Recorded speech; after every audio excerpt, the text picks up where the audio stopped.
হিন্দুদের পূজা চলতেছে, আর কিছুদিন যাবত আবার বৃষ্টিও হচ্ছে।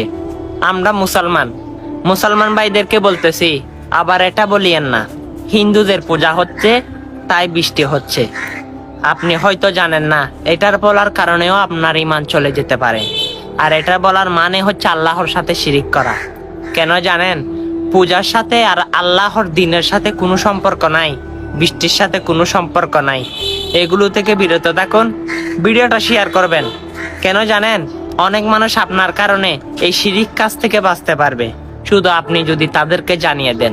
ভিডিওটা অতি শীঘ্র শেয়ার করেন, সকল মানুষ যেন সরাসরি জানতে পারে, আর মুসলমানরা যেন তাদের ঈমানকে অটুট রাখতে পারে। আমিন।